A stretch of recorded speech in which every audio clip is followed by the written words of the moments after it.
ओम साई राम। श्री साई सच्चरित्र अध्याय 27 भाग 5 श्रीमान और श्रीमती खापर्डे। एक बार श्री दादा साहब खापर्डे सह कुटुंब शिरडी आए और कुछ मास वहीं ठहरे। उनके ठहरने के नित्य कार्यक्रम का वर्णन भी श्री साई लीला पत्रिका के प्रथम भाग में प्रकाशित हुआ है।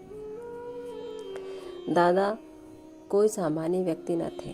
वे एक धनाढ्य और अमरावती बरार के सुप्रसिद्ध वकील तथा केंद्रीय धारासभा दिल्ली के सदस्य थे। वे विद्वान और प्रवीण वक्ता भी थे। इतने गुणवान होते हुए भी उन्हें बाबा के समक्ष मुंह खोलने का साहस न होता था। अधिकांश भक्तगण तो बाबा के हर समय अपनी शंका का समाधान कर लिया करते थे।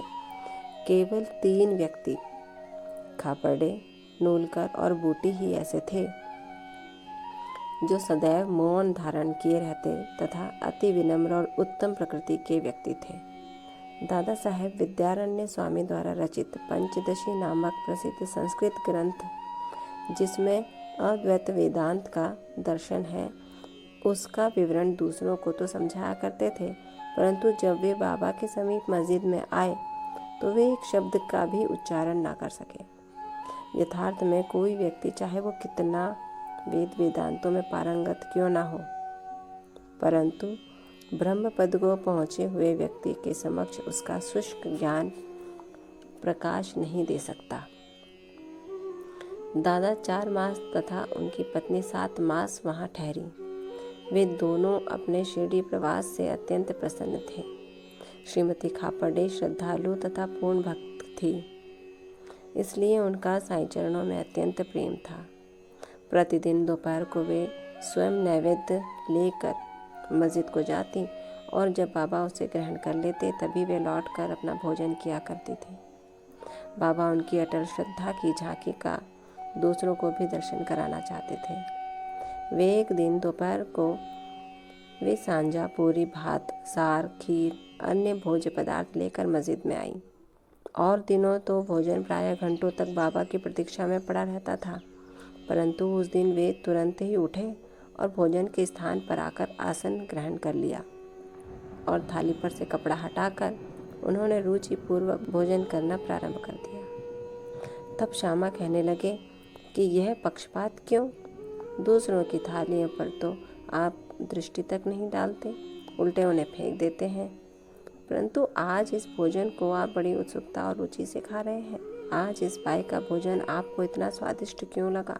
यह विषय तो हम लोगों के लिए एक समस्या बन गया है। तब बाबा ने इस प्रकार समझाया, सचमुच ही इस भोजन में एक विचित्रता है। पूर्व जन्म में यह बाई एक व्यापारी की मोटी गाय थी जो बहुत अधिक दूध देती थी। पशु योनि त्याग कर क्षत्रिय वंश में उत्पन्न हुई और इसका ब्याह एक व्यापारी से हो गया।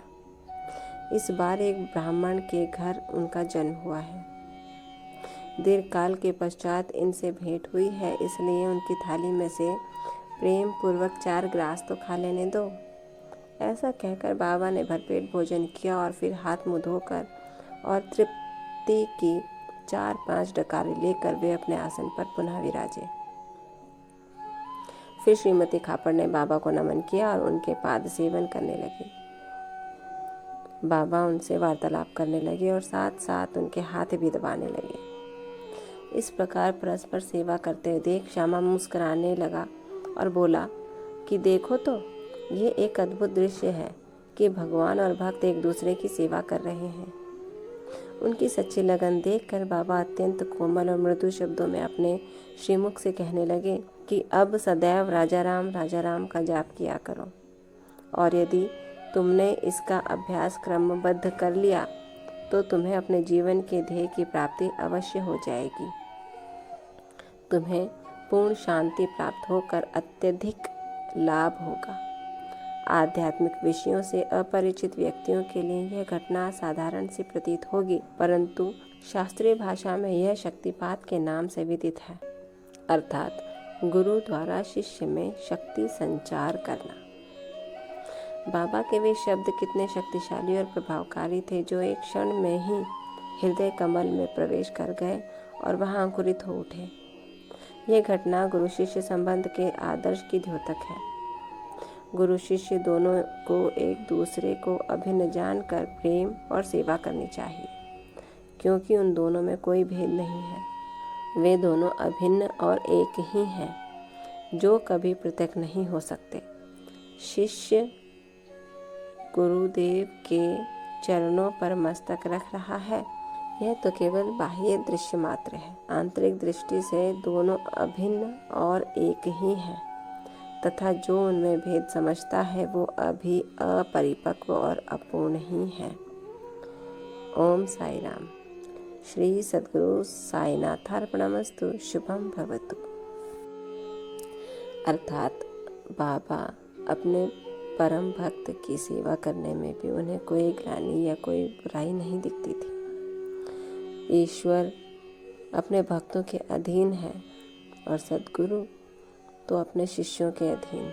उनके हर जन्म में उनकी सहायता करते तथा उनके लाभ के लिए सोचते रहते थे। इसी के साथ ही अंश और यह अध्याय यहीं समाप्त होता है। कल अगला अध्याय 28 का शुभारंभ होगा प्राकथन के साथ। तब तक ओम साई राम। बाबा आप सब पर कृपा रखें, आपको आशीर्वाद दें और कष्टों से दूर रखें। ओम साई राम।